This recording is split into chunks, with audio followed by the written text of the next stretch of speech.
가정은 하나님께서 처음으로 세우신 축복의 자리입니다. 사랑하고 이해하며 서로를 세워주는 곳이 바로 가정입니다. 그러나 동시에 가정은 사탄이 가장 집요하게 공격하는 곳이기도 합니다.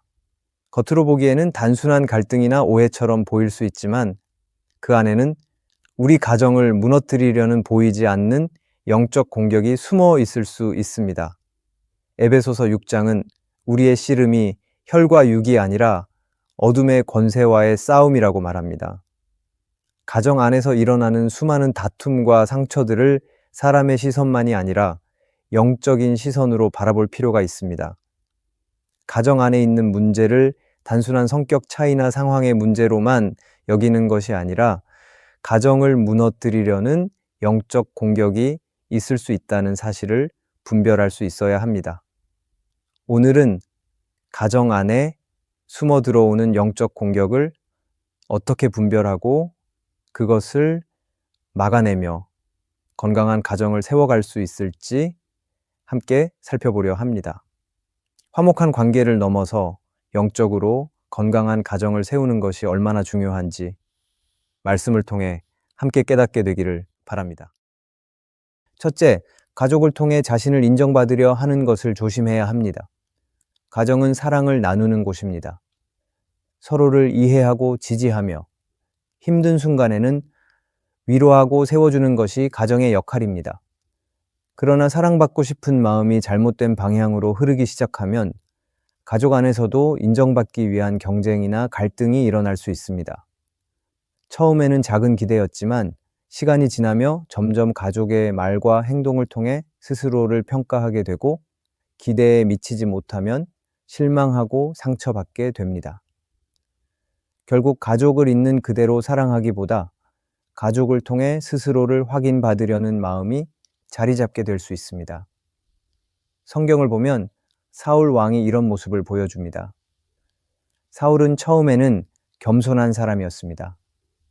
그러나 왕이 된 후 사람들의 인정에 마음이 끌리기 시작했습니다. 다윗이 전쟁에서 승리하고 백성들이 다윗을 칭찬하자 사울은 마음속 깊은 시기와 두려움에 휩싸였습니다. 결국 다윗을 죽이려 하는 어리석은 길로 나아갔습니다. 사울은 하나님의 부르심보다 사람들의 평가를 더 크게 여겼고 그로 인해 무너졌습니다. 가정에서도 이와 비슷한 영적 흐름이 생길 수 있습니다. 부모가 자녀에게 인정받고 싶어 하고 자녀가 부모에게 끊임없이 인정받기 위해 애쓰며 지치는 경우가 있습니다. 배우자 사이에서도 상대방의 말과 태도에 과도하게 민감해져 작은 실망에도 큰 상처를 받게 됩니다. 이런 흐름은 단순한 감정의 문제가 아닙니다. 가정을 사랑과 신뢰의 자리로 세우지 못하게 하려는 보이지 않는 공격일 수 있습니다. 아무리 사랑하는 가족이라도 완벽하게 나를 이해해 주거나 언제나 나를 만족시켜 줄 수는 없습니다. 서로가 연약한 존재이기에 인간적인 인정만을 기대하면 결국 실망하고 상처받게 됩니다. 그래서 가족을 통해 내 존재를 확인하려는 마음은 결국 나를 지치게 하고 가정 안에도 불필요한 긴장과 갈등을 만들어낼 수 있습니다. 그래서 우리는 가족을 통해 인정받으려는 마음을 조심해야 합니다. 가정은 서로를 통해 존재 가치를 확인하는 곳이 아니라 하나님의 사랑을 함께 나누는 곳이어야 합니다. 하나님께 받은 사랑과 인정이 먼저 세워질 때 가족의 관계도 건강해질 수 있습니다. 하나님 안에서 자신을 바로 세우지 못하면 가족 안에서도 끊임없이 인정과 기대에 흔들리게 됩니다. 그렇기에 우리는 이렇게 기도해야 합니다. 하나님, 가족을 통해 나 자신을 증명하려 하지 않게 해주시옵소서. 가족의 반응에 내 가치를 맡기지 않고 하나님께서 주시는 사랑과 인정 안에 머물게 해주시옵소서. 가족은 서로를 인정하고 세워주는 공동체이지만 내 존재를 증명하는 공간이 아닙니다. 가정은 하나님께서 허락하신 사랑의 공동체입니다. 이 영적 시선을 잃지 않을 때 가정은 경쟁과 실망이 아니라 사랑과 신뢰가 흐르는 공간이 될 수 있습니다. 오늘도 나의 마음을 새롭게 하여 가족 안에서 인정받으려는 마음을 내려놓을 수 있기를 바랍니다. 둘째, 경제적 어려움에서 서로를 원망하지 않도록, 경제적 풍요로움에서는 교만하지 않도록 조심해야 합니다. 가정 안에서 경제적인 문제는 눈에 보이지 않는 긴장과 갈등을 만들어내기 쉽습니다. 생활이 빠듯하고 미래에 대한 불안이 커질 때 가족들은 서로의 마음을 다치게 하는 말을 쉽게 내뱉게 됩니다. 누구는 책임을 더 크게 느끼고 누구는 자신의 힘든 마음을 제대로 표현하지 못한 채 상처를 품기도 합니다.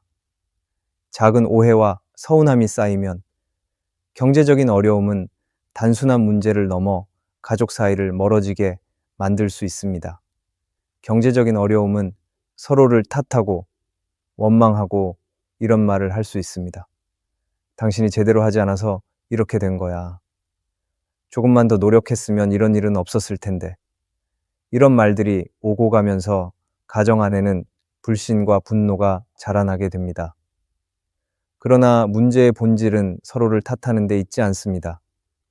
사탄은 어려움에서 마음을 지키지 못하고 그 틈을 이용해 가정 안에 분열과 실망을 심어 놓으려 합니다. 그래서 가정에 경제적인 문제가 있을 때 이것을 단순히 돈의 문제로만 보는 것만이 아니라 영적인 시선으로 바라보아야 합니다. 반대로 경제적으로 여유가 생기고 풍요로워졌을 때도 마찬가지입니다. 가진 것이 많아질수록 감사보다 당연함을 느끼게 되고 하나님을 찾는 마음이 점점 흐려질 수 있습니다. 서로를 향한 겸손한 마음도 무뎌지고 작은 충고나 부탁에도 쉽게 불편해지는 마음이 생길 수 있습니다. 재정의 풍성함에 대한 은혜를 기억하지 못하고 교만이 자리 잡기 시작하면 가정은 점점 하나님의 중심에서 멀어지게 됩니다. 이스라엘 백성의 역사는 이를 잘 보여줍니다. 광야에서는 불평했고 약속의 땅에서는 풍요 속에 하나님을 잊었습니다. 부족할 때도 풍족할 때도 하나님을 잊는 마음은 결국 무너짐으로 이어졌습니다. C.S. 루이스는 그의 책 순전한 기독교에서 이렇게 말했습니다. 사탄은 우리가 고통 중에 있을 때보다 편안하고 만족할 때 더 많이 우리를 유혹합니다. 편안함 속에서 느슨해지는 신앙, 당연하게 여기는 마음, 하나님 없이도 살 수 있을 것 같은 교만이야말로 가장 위험한 덫이라는 말입니다. 그래서 우리는 항상 이렇게 기도해야 합니다. 하나님, 경제적인 어려움 속에서도 서로를 원망하지 않게 해주시옵소서. 서로의 부족함을 드러내기보다 서로를 붙들고 함께 견뎌낼 수 있는 힘을 주시옵소서. 하나님, 풍요로운 상황 속에서도 교만하지 않게 하시고 모든 것이 하나님의 은혜임을 늘 기억하며 겸손하게 살아가게 해주시옵소서. 가정은 문제를 해결하는 곳이 아닙니다. 가정은 함께 짐을 나누고 서로를 지켜주는 곳입니다. 어려울 때는 손을 잡고 함께 버텨야 하고 잘 될 때는 함께 무릎 꿇고 감사해야 합니다. 상황이 어떻든 하나님을 바라보는 마음과 서로를 향한 사랑이 변하지 않을 때 가정은 세상의 어떤 공격도 이겨낼 수 있습니다. 오늘 또 경제적 상황에 휘둘리지 않고 하나님께 뿌리를 내린 건강한 가정이 세워지기를 소망합니다. 셋째, 가정 안에 정죄하는 분위기가 있지 않도록 조심해야 합니다. 가정은 하나님께서 세우신 사랑의 공동체입니다. 서로의 약함을 감싸주고 넘어졌을 때 손을 내밀어 다시 세워주는 곳이 바로 가정입니다. 그러나 언제부터인가 가정 안에 정죄하는 분위기가 스며들기 시작하면 사랑은 점점 사라지고 비난과 실망만이 남게 됩니다. 가족 중 누군가의 실수나 부족함이 드러났을 때 그것을 품고 이해하려 하기보다 쉽게 비난하고 정죄하는 마음이 생기지 않도록 조심해야 합니다. 만약 정죄가 있다면 시간이 지날수록 가정에서 마음의 거리는 멀어지고 서로를 향한 신뢰와 사랑은 점점 약해질 수밖에 없습니다. 정죄의 문제는 작은 것도 크게 만드는 것입니다. 정죄는 한 번의 실수를 오래 기억하게 하고 말 한마디가 깊은 상처로 남게 만듭니다. 처음에는 왜 또 저럴까 하는 작은 실망이지만 반복되면 서로를 향한 믿음이 무너질 수 있습니다. 정죄로 인하여 편안해야 할 가정이 점점 긴장되고 차가운 공간이 되어버릴 때 사탄은 그 틈을 이용해 가정을 더욱 흔들어 놓습니다. 성경을 보면 요나의 이야기가 떠오릅니다. 요나는 하나님께서 니느웨로 가서 회개를 선포하라고 하셨을 때 순종하지 않고 도망쳤습니다. 결국 하나님의 부르심을 따라 니느웨로 가기는 했지만 니느웨 사람들이 회개하고 하나님의 용서를 받았을 때 요나는 오히려 화를 냈습니다. 요나는 자신이 보기에 그들이 용서받을 자격이 없다고 여겼고 하나님의 긍휼을 기뻐하기보다 판단하고 정죄하는 마음에 사로잡혔습니다. 오늘 우리의 가정에도 이와 같은 모습이 스며들 수 있습니다. 가족의 실수나 부족함을 보았을 때 이해하고 품어주기보다 마음속으로 평가하고 판단하는 경우가 많습니다. 몇 번을 말했는데 또 저러네. 도대체 언제 철이 들까? 이런 생각이 쌓이면 사랑은 점점 식어가고 서로를 향한 기대마저 사라질 수 있습니다. 그러나 가정은 완벽한 사람들의 모임이 아닙니다. 서로의 연약함을 품어주고 하나님의 은혜로 함께 자라가는 곳입니다. 가정 안에 정죄하는 마음은 단순한 성격의 차이 때문만은 아닐 것입니다. 가정을 사랑의 자리로 세우지 못하게 하려는 영적인 공격일 수도 있습니다. 사탄은 작은 서운함을 부풀려 서로를 멀어지게 만들고 상처를 끊임없이 들추어 서로를 정죄하게 만듭니다. 그래서 가정 안에서 정죄의 분위기가 시작될 때 우리는 즉시 깨어 있어야 합니다. 그리고 이렇게 기도해야 합니다. 하나님, 우리 가정 안에 정죄하는 마음이 자라지 않게 해주시옵소서. 서로의 실수와 약함을 볼 때마다 비난하는 대신 이해하고 품을 수 있는 넉넉한 마음을 주시옵소서. 서로를 세워주고 격려하는 가정이 되게 하여 주시옵소서. 가정은 서로를 평가하고 무너뜨리는 곳이 아니라 서로를 붙들어주는 곳이어야 합니다. 넘어졌을 때 손을 잡아 일으켜 세워주고 실패했을 때 다시 기대를 품어줄 수 있는 공간이 되어야 합니다. 가족 안에 정죄가 아니라 은혜가 흐를 때 가정은 진정한 안식의 자리가 될 수 있습니다. 오늘도 우리 가정 안에 하나님의 사랑이 흐르기를 소망합니다. 서로의 실수를 덮어주고 넘어짐을 품어주며 하나님의 은혜를 기억하는 따뜻한 공동체가 되기를 기도합니다. 가족을 정죄하는 대신 하나님의 마음으로 바라보고 서로를 세워주는 사랑이 넘치는 가정이 되기를 바랍니다. 넷째, 가정 안에서 영적인 무관심이 있지 않도록 조심해야 합니다. 가정은 하나님을 중심에 둘 때 건강하게 세워집니다. 가족끼리 아무리 잘 지내고 서로를 아껴도 하나님을 향한 믿음이 흐려지기 시작하면 가정은 천천히 힘을 잃게 됩니다. 그래서 가정 안에서는 단순히 사이가 좋은 것으로 만족할 것이 아니라 하나님과 함께 걷고 있는지 계속해서 살펴야 합니다. 영적인 무관심은 조용히 서서히 찾아옵니다. 특별히 심각한 문제가 있어 보이지 않지만 조금씩 기도의 시간이 줄어들고 말씀을 가까이 하는 마음이 약해지기 시작합니다. 바쁘다는 이유로 예배를 소홀히 하고 신앙에 대해 이야기하는 것이 어색해지면 어느새 하나님을 향한 마음이 가정 안에서 점점 사라지게 됩니다. 그리고 이런 상태가 오래 지속되면 가정은 영적으로 메마르게 되고 결국 위기 앞에서 쉽게 무너질 수 있습니다. 성경을 보면 사사기의 시대가 이런 모습을 잘 보여줍니다. 사람들이 하나님을 잊어버리고 각자 자기 마음대로 살아가던 시대였습니다. 하나님 없이 살아가려는 모습은 처음에는 자유롭고 편해 보일 수 있습니다.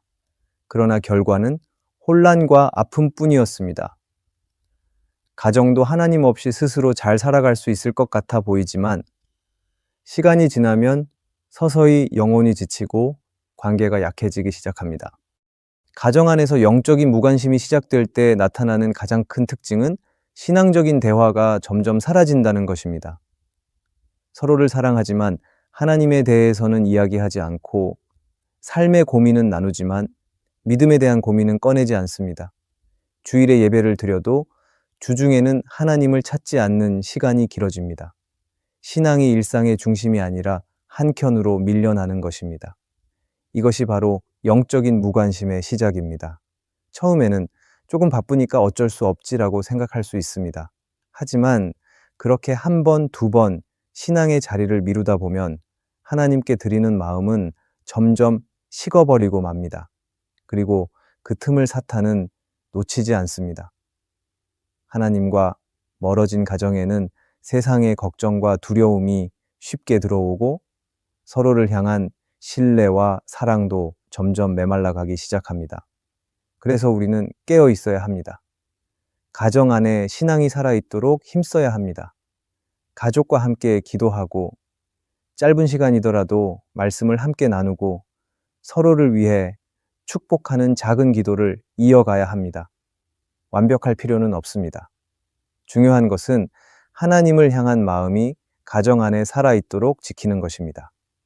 가정을 위해 이렇게 기도하기 바랍니다. 하나님, 우리 가정 안에 영적인 무관심이 자리 잡지 않게 해주시옵소서. 바쁜 일상 속에서도 하나님을 잊지 않고 작은 순간에도 주님을 찾을 수 있게 해주시옵소서. 가족 간의 대화 속에서도 신앙이 숨 쉬게 하시고 함께 기도하며 하나님의 뜻을 나누는 가정이 되게 해주시옵소서. 오늘도 우리 가정이 하나님을 중심에 모시기를 소망합니다. 영적인 무관심에 빠지지 않고 언제나 깨어 기도하며 하나님의 은혜를 기억하는 가정이 되기를 간절히 바랍니다. 하나님께서 주시는 생명의 힘으로 우리 가정이 날마다 새로워지기를 기도합니다. 가정은 하나님께서 가장 소중히 여기시는 자리입니다. 하나님은 가정을 통해 사랑을 배우게 하시고 서로를 통해 하나님의 은혜를 경험하게 하십니다. 그렇기 때문에 사탄은 가정을 무너뜨리기 위해 끊임없이 공격합니다. 겉으로는 작은 갈등처럼 보일 수 있지만 그 뒤에는 가정을 흔들려는 보이지 않는 영적 전쟁이 있다는 사실을 잊지 말아야 합니다. 오늘도 우리 가정이 하나님의 은혜 안에 머물기를 소망합니다. 서로를 향한 사랑과 이해를 넘어서 하나님을 향한 믿음과 경외심으로 세워지는 가정이 되기를 바랍니다. 하나님께서 우리와 함께 하시며 가정을 지키시고 이끌어 가실 것을 믿으며 감사와 소망으로 오늘도 하나님 앞에 서기를 원합니다. 오늘의 말씀이 은혜가 되셨다면 댓글에 아멘이라고 적어주시면 감사하겠습니다. 여러분들이 남겨주시는 댓글은 정말 큰 힘이 됩니다. 그리고 여러분들이 눌러주시는 좋아요와 구독도 큰 힘이 됩니다. 오늘도 함께 해주셔서 감사합니다. 기도하겠습니다. 하나님 아버지, 우리 가정을 주님의 사랑 안에 세워주시옵소서. 보이지 않는 영적 공격 속에서도 깨어 기도하게 하시고 하나님을 중심에 모시는 가정이 되게 하여 주시옵소서. 서로를 정죄하는 대신 품어주게 하시고 바쁜 일상 속에서도 주님을 잊지 않는 믿음을 지켜주시옵소서. 어려울 때에도 평안할 때에도 하나님을 바라보며 함께 걸어가는 가정이 되게 해주시옵소서. 오늘도 우리 가정을 지키시는 하나님께 감사드리며 예수님의 이름으로 기도합니다. 아멘.